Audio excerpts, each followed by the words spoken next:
রামনবমী উপলক্ষে শুক্রবার সকালে নবদ্বীপ পৌরসভার রামসীতাপাড়া এলাকায় রামসীতা মন্দিরে পুজো দিয়ে নির্বাচনী প্রচার শুরু করলেন নবদ্বীপ বিধানসভা কেন্দ্রের বিজেপি মনোনীত প্রার্থী শ্রুতি শেখর গোস্বামী।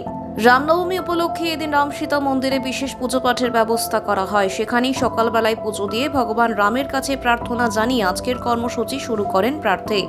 অন্যদিকে নবদ্বীপ বিধানসভা কেন্দ্রে আজ যে সকল ব্যবস্থা করা হয়েছে সবকটি জায়গায় তিনি যাবেন বলে জানান বিজেপি প্রার্থী শ্রুতি শেখর গোস্বামী। প্রার্থীর সাথে উপস্থিত ছিলেন বিজেপির আরও অন্যান্য নেতা কর্মী সমর্থকেরা। গীতামৃতের মধ্যলীলার সনাতন শিক্ষায় শ্রীমন মহাপ্রভু বৈষ্ণবদের 4টি ব্রত অবশ্য পালনীয় বলে নির্দেশ দিয়েছেন। 4টি ব্রত: রামনবমী, নৃসিংহ চতুর্দশী, বামন দ্বাদশী এবং জন্মাষ্টমী। বৈষ্ণবদের এই 4টি ব্রত পালন করতেই হবে, অন্য যা করুক আর না করুক।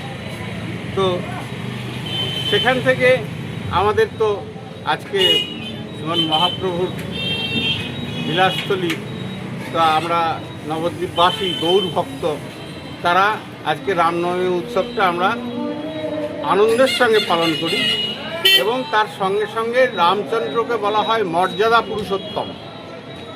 শ্রীরামচন্দ্র তিনি মর্যাদা শ্রেষ্ঠ পুরুষ। তার জীবনের যে আদর্শ সেটা সাধারণ মানুষের পালনীয়। তিনি যা দেখিয়েছেন, আমি উদাহরণ দিই, যেমন তিনি ধরুন একদম সাদামাটা কথায় বলতে গেলে তার স্ত্রীকে রাবণ নিয়ে চলে গেলেন। তিনি রাজা,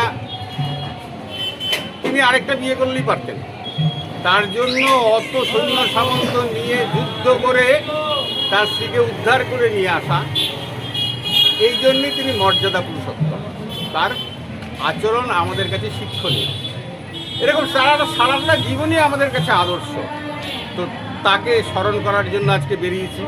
এই নবদ্বীপে যত জায়গায় রামনবমী হবে, নবদ্বীপ বিধানসভায় সব জায়গাতেই যাব।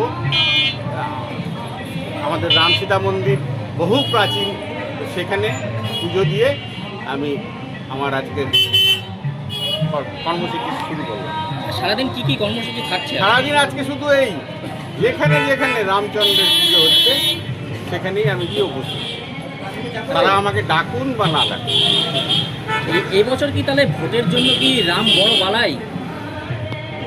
না, আমাদের তো প্রতি বছরই রামনবমীটা একটা উৎসাহ উদ্দীপনার সঙ্গে পালন হয়। কারণ রামনবমীর র্যালি তো প্রতি বছরই একটা ঐতিহাসিক র্যালি হয় নবদ্বীপে, এবং সারা পশ্চিমবঙ্গ জুড়ে শুধু নয়, সারা ভারতবর্ষ জুড়ে রামনবমী পালন হয়। সেটা ভোট থাকুক আর না, এটা কোনো বিষয় নয়। এখন পর্যন্ত কিরকম সারা পেলেন? মানে এই কদিন মানুষ আমাকে দুহাত ভরে আশীর্বাদ করছেন।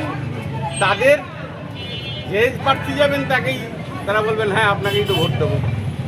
কিন্তু তাদের মুখমণ্ডল দেখে, যেটাকে তারপরে বডি ল্যাঙ্গুয়েজ যেটাকে বলা হয়, শারীরিক ভাষা, সেটাতে আমি বুঝতে পারছি তারা আমাকে দুহাত ভরে অন্তর থেকে